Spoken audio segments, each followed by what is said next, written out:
Good morning. It's time for Two Guys on Sports. I'm Larry Hazer. I'm Dick Olson. Good morning, Larry. Good morning, Dick. And, well, we're back at her after the Thanksgiving break. Yeah, and hitting her hard right away. I said, the pretty big week this week already. the sports did not take a break. No, they were it still didn't. playing over the Thanksgiving weekend. But it's good to be back in the field house and other You bet. gymnasiums, and good to feel the round ball again. So. You bet. And the Neillsville boys got their season underway on Monday, taking on Stratford. And we were there for that game.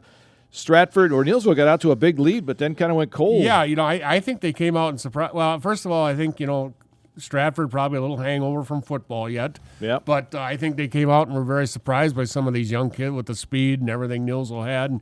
And Neillsville was banging down threes early, too, so that helped. But it just seemed like when Landon Rakestraw got his third foul, the tide changed. Yep. And the pressure started. Stratford's pressure started getting to Neillsville, and a lot of turnovers, and it went from 17-6 to 29-18 pretty quickly. So, yeah. And Neillsville ended up losing by 12. Mm-hmm. Drew Bruzewitz had a big game for Stratford. Yeah, he's a nice player. Yeah. He gets to the foul line a lot, and he shoots 84%. And he made a couple of unbelievable shots underneath the. I don't know how he did it. I don't either. But I said, Larry, after that run by Stratford in the first half, you got to be really encouraged by the way Neillsville came back in the second half. They came back within 2 points and probably had a couple of chances to take the lead. And I thought Rakestraw did a nice job avoiding foul trouble. He did end up fouling out, but he did a really nice job of avoiding it in the second half. And, some of these young guys who haven't played a lot, Zion Jones, I thought he gave a good account. Coulter Dillenbeck, a senior who we haven't seen a lot of. A lot of these kids gave a pretty good account of themselves, and very encouraging performance, I think, to start off the season. So Yeah, and they'll get another chance to prove themselves tonight when they travel to Alma Center. Yeah, good Alma Center team. They opened up the other night with a 77-70 win over Melrose, but they bring back a pretty good player in Jace Paul. Yeah.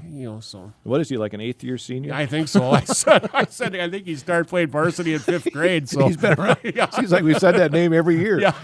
But yeah, that game tonight on 92.7 WPKG starting at 7:15 for that one tonight. A surprise the other night, Appleton East upending Marshfield by 2 points. Yeah, Marshfield in the beginning rankings of the season, they were ranked 3rd. So yeah, it just shows you. And Marshfield does have a strong team led by Brooks Hinson, but you can't. It's these early season games. You don't know what's going to make of them. So. Yeah, the boys' basketball and girls' basketball polls did come out, and you mentioned Marshfield ranked 3rd in Division I in the first poll.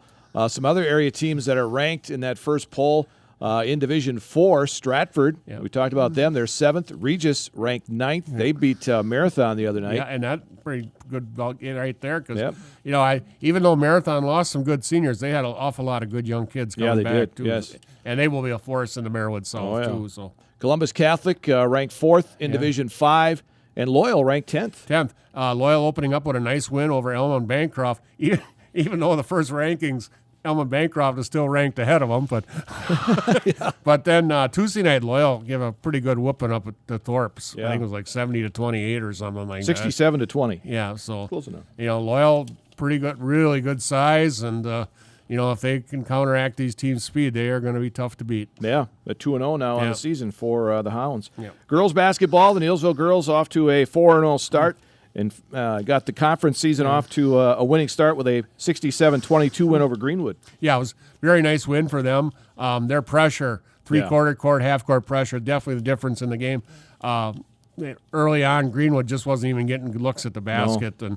And Neillsville, last week, Larry, they were ice cold down at Pittsville, and they came back and looked themselves like that last night. Yeah, Sidney Supke only had 2 points at two free Pittsville, throws down at Pittsville. and ends up with 19 over Greenwood.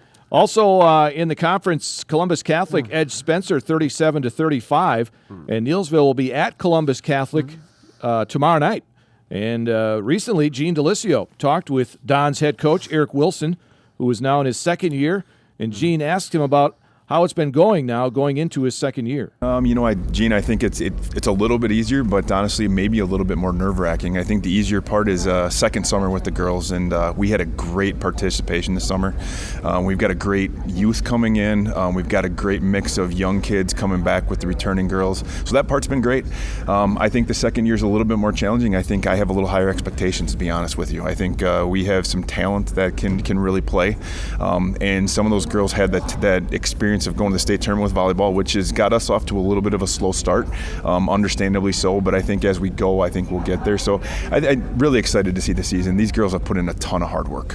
What are some things you wanted to emphasize during the off season this year? Big thing for us was skill work. I came into the program, and it's not a slight on anybody who played here or was there, but we needed to get better skill-wise. We needed to shoot the ball better. We needed to have better ball handling on the floor, and we needed to have a little bit more commitment to the basketball program, and I think we got that. All summer we ran workouts 4 days a week, and we had between 10 and 14 girls there just about every day. So I think really pleased with that, and I think we're going to start to see the benefits of that this year. Well, not many veterans on this ball club, but you do have a couple. Tell us about their roles on this team this year. Sure. We're a really young team. We've only got one senior. Gracie Wilczek is a returning honorable mention player for us in the Clover Belt last year. Other returning players, Sophie Wilczek, her sister, who's a sophomore, started a lot of games for us last year. So she's going to be asked to bring leadership from there. And then we've got returning, we've got Chase Blinker, Haley Hargraves, and Caitlin Casperson, 3 juniors that played quite a bit for us last year, also played a little bit of JV. They're going to take on a much bigger role. What's it been like for you and your coaching staff working with so many younger ball players this year? For me, it's been outstanding, and I think for our coaching staff the same. And big reason why is we made an emphasis last year to go get involved in the youth program. So we knew all these girls coming in. I spent a lot of time with them. Actually did some stuff in the spring with the going to be freshmen, because at that point I can do some stuff with them. They're not in high school, so spent a lot of time with them. So it's been great. It's brought some energy. You can see they're hungry. I think there's some nervousness tonight, no doubt. They're going to be on the varsity floor for the first time. But I think as the game goes on, you're going to start to see them just bring out their true talent. Any areas in particular where this ball club might be strong as the year goes on?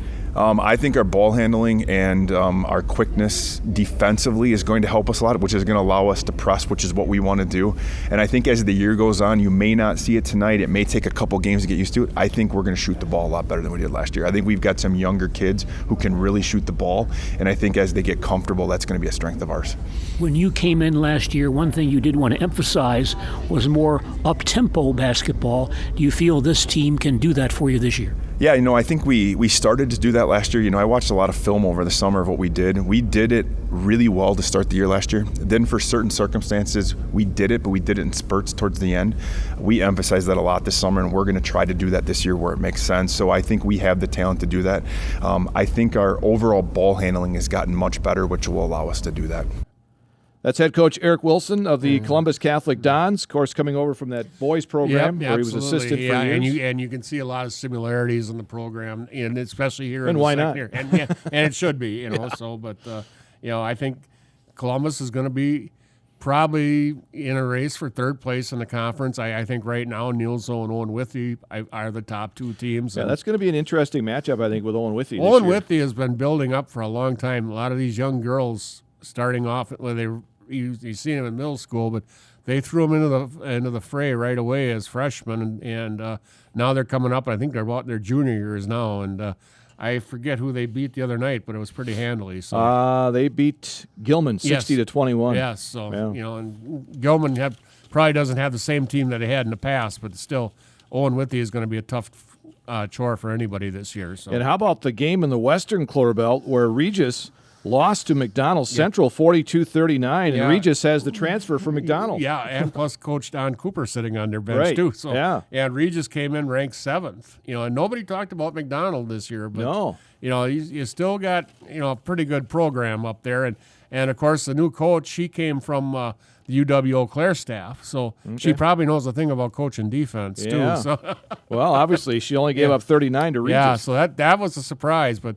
I guess a surprise and not a surprise, Larry, just because of the way McDonald has been the last few years. So yeah, and I'm sure there was a little bit of since the one girl left to go to Regis. Yeah, a little billboard material there, Larry. So one other note, Pittsville Tuesday night against Wild Rose. Reese Grimm scored her 1,000th point in that game. I knew she was close. Yep. So congratulations to her. You bet. Pittsville ranked 9th in D5 to start the season. I see that. And Assumption is number 1 in Division 5. So that should be a pretty good matchup between those two teams. So. And Neilsville has Assumption down the road, too. Yeah. And they have Regis down the road. Neilsville's ranked 9th in Division 4 this week. And they have McDonald Central down the road. Yeah, they have wasted no time not putting a. Their non-conference schedule's tough. Yeah, I said you got to like it. Bangor, a good team. Mondovi, who knows? But Pittsville, I think scheduling Pittsville was a good thing there. Yeah, and that was a very tough game too. So. All right. Speaking of boys basketball, we have the boys basketball coaches show next Wednesday night. That starts at 6:00. Some of the area coaches. We'll be talking with Gene Delisio and myself on 92.3 FM WOSQ for that. Yep, and last week they had the girls coaches show. So well, actually, was this on Monday night? Monday night it was. Yeah. So. All right, you can archive that on YouTube if you want to check out. Yes, actually, I pulled it because I made the comment. Coach Geyer was coaching JVs and talking at that show at the same time. So. The magic of media.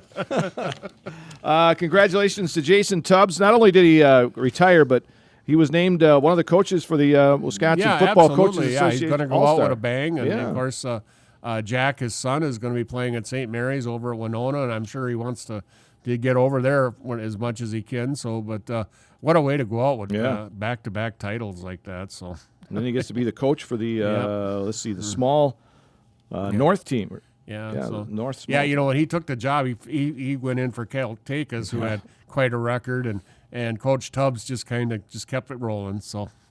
And Gilman's Robin Rosemeyer will be the coach for the 8-man North player. Yeah, well-deserved there. Robin, longtime coach up at Gilman and still going strong. And of course, his son, Logan, is now the head coach at Kobe. So. Yeah, and player nominations for the All-Star Games will be beginning January 2nd. So early next year, we'll find out who makes those squads. All right, speaking of football, now there was some things that happened during the playoffs. Apparently, the playoff system wasn't quite what they had hoped. What happened is there's so many 8-player teams now that they don't have enough.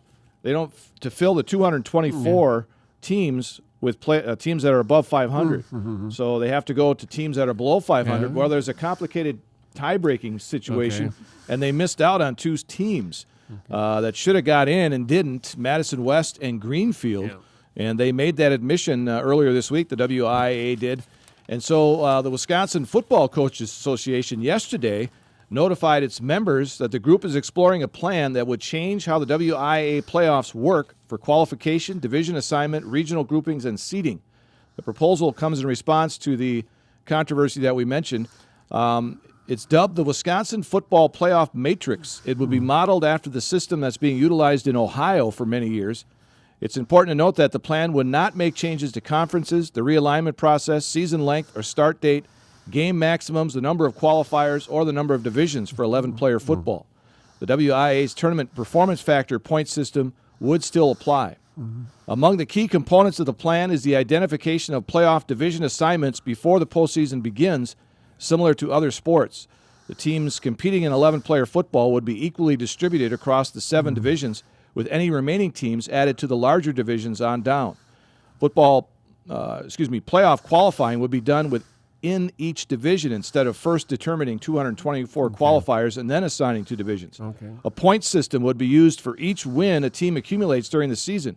More points would be assigned for wins against higher division opponents. This is considered the Tier 1 points. In addition, the points for each opponent that a team defeats would be added up to determine the Tier 2 points. So I wonder, is this going to affect the competitive balance rule? It didn't. It said the tournament performance factor point system would still apply. Okay, I think that's what they're talking about there. I think that's a great idea. Because every other sport, you can go on the WIA website and see their postseason assignment. And I think that's exactly what football needs too. And then, we're 3 teams short in D1. We go out and find the next 3 D1 school, instead of shuffling through all the, Yeah. And the same thing in D2 and all the way down through D7. And, 8-man is probably not a problem because they only take 16 teams. So, but so they have a point system now that they're going to go through called the playoff matrix point system. So we'll see how that works out. Yeah, we'll see. Guess got to try something. But I think it's important to get the Wisconsin football coaches involved. Right.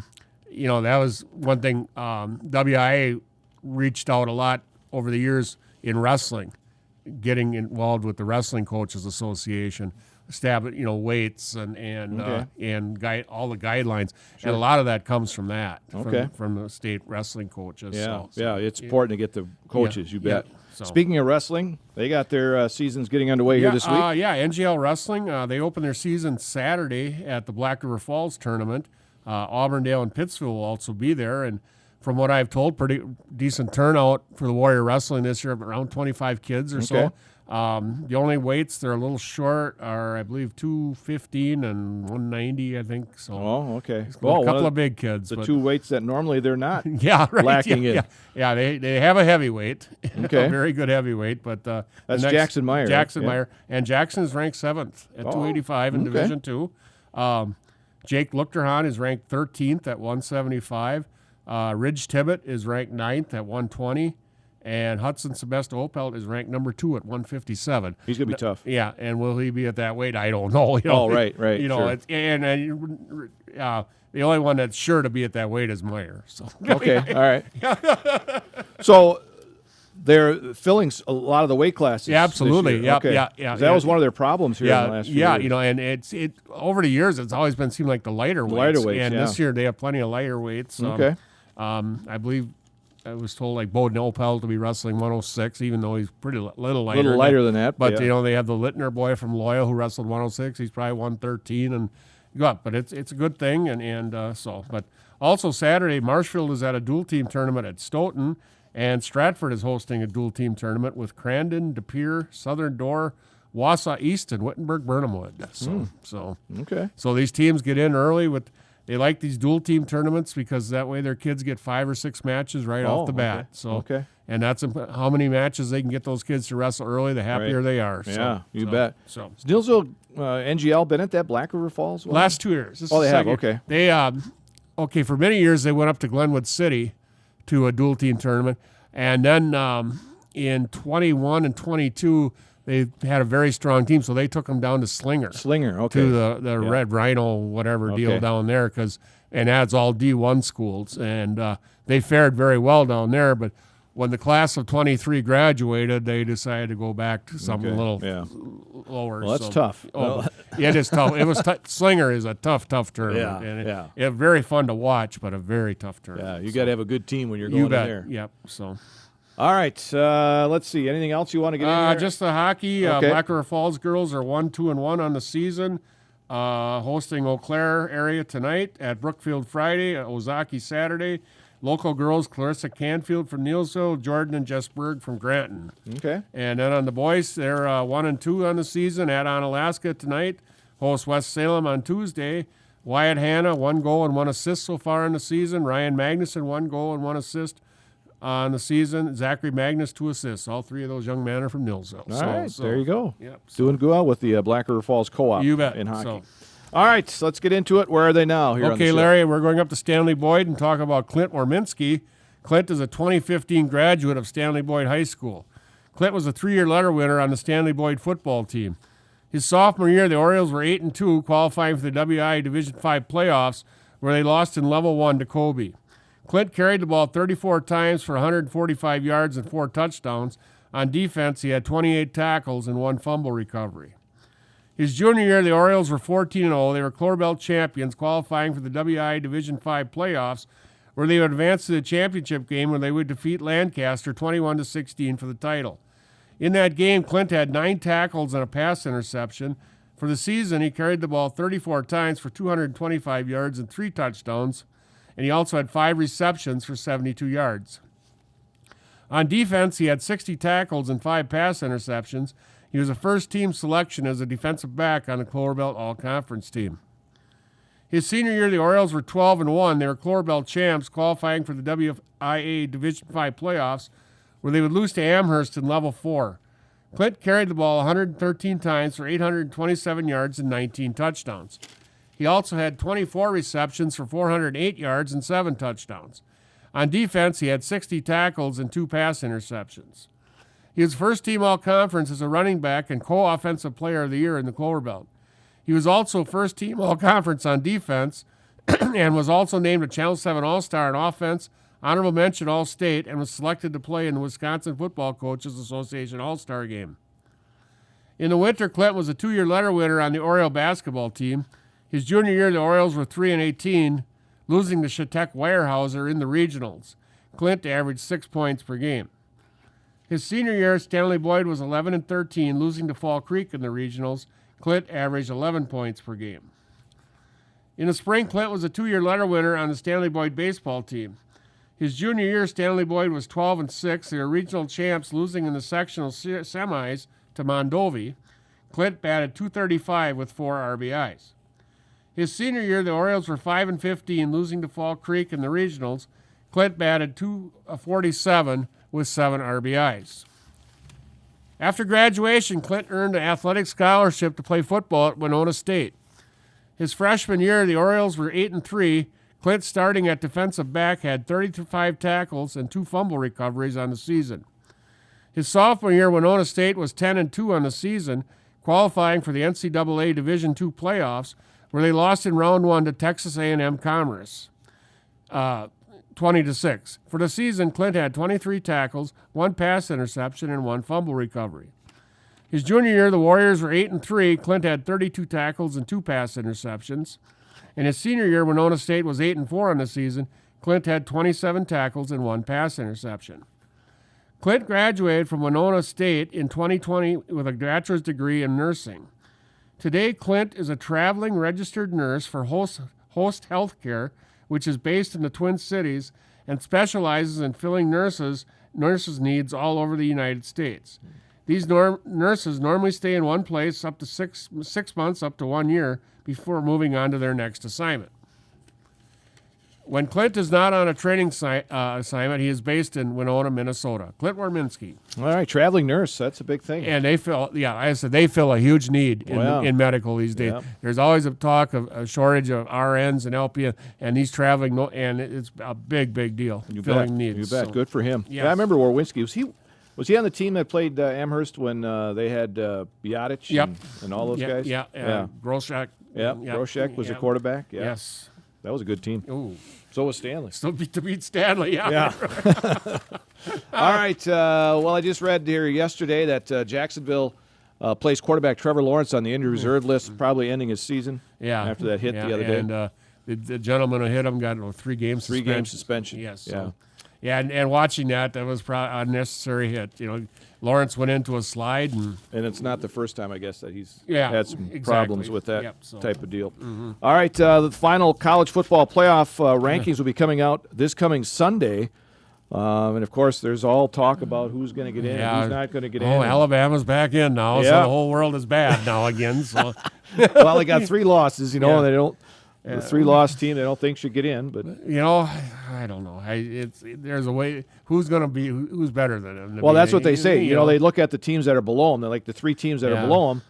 Well, can they beat Alabama? Yeah, And probably not. Probably not. That's exactly right. So, but it's Big Ten. It's Yeah. conference championship weekend. This is always going to play a part in it. You Yeah. know, and it starts Friday night with a Mountain West game. UNLV at Boise State. Right. Boise State wins that. They're going to be the number 4 seed. So, They'll be in that. They get that bye, the first round bye. And then it'll be interesting about the Big 12 championship. Iowa State, Arizona State. That's another one. Yeah. SEC. That's Saturday. SEC Saturday also. Georgia and Texas. And in the ACC, Clemson and SMU. And then the Big 10, Penn State and Oregon. So And right now, SMU is are they one of the teams that's in there? No, they are not. they need the winner of that game is going to get in. Well, actually, SMU is. SMU and Boise State, Texas, and Oregon are the 4 teams right now that have the byes. Right. The Yep. first round. Yep. So, yeah, that could make a difference Yeah, if SMU loses. Oh, yeah. And so What do you think of that Big Ten championship. Well, it was quite a game. I'll tell you what, I gave a lot of credit to Michigan for coming out and playing like they did, but then they had to play that stupid stunt at the end by sticking in the flag. And I said, there is something, Larry, about winning gracefully too. Yeah, there is. And it goes both ways. What losing kind of and winning. disappointed me more than anything is you really didn't see the head coach from Michigan in there to break it up. Ryan Day just stood there and stared also like he didn't care either. So, it's too bad, But and they talked about it on some of the sports programs I've watched. When they get into these rivalries, it's a whole different. Absolutely, and this is a whole different way of life. This is one of the top 3 biggest rivalries in college football. I mean, I guess you could put Auburn and Alabama in there, maybe, but I don't think anything is bigger than Michigan and Ohio State. And that's the way they live their life. Yeah, and it's been that way since 1968. Larry. Yeah. That game has always meant something. Most of the time it was to go to the Rose Bowl, but almost always for a Big Ten championship. Right. But it's too bad. It was a great played game, great defensive game.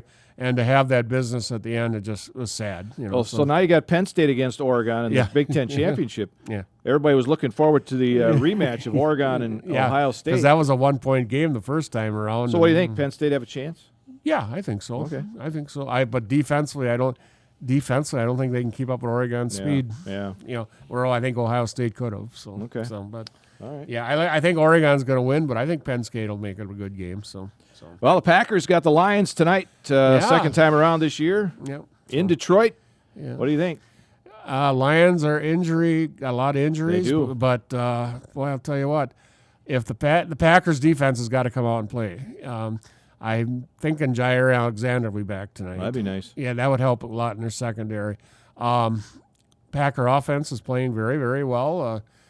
I think they're a different team than they were the first time. Yeah, absolutely. And they only lost by 10. And you know what? They've been one of the few teams, Larry, that have held the Lion offense down. I believe they held the Lion offense to 17 points that night. Their other touchdown came on a stupid pass by Love down in the end zone. Pick six. Pick 6. So they're one team that has held the Lion offense down. So. And there were 2 passes when I looked at some of the replays from the first time that were dropped by the Packers that could have been touchdowns. Absolutely. So it could have been a whole different game. But I think they got to come out and run the ball like they have been. Yep. Their offensive line has been playing very, very well, and they've got to get the ball. Hopefully Romeo Doubs will be back too, because if they have him and Watson seems to be coming around very nicely, and then Tucker Kraft is becoming just a huge weapon at tight end. So, but they're a bunch of receivers. They seem to get Jayden Reed. They're getting the ball into his hands. So, and the backup running backs have played well too. Yeah. Wilson and Brooks, they have played very well. So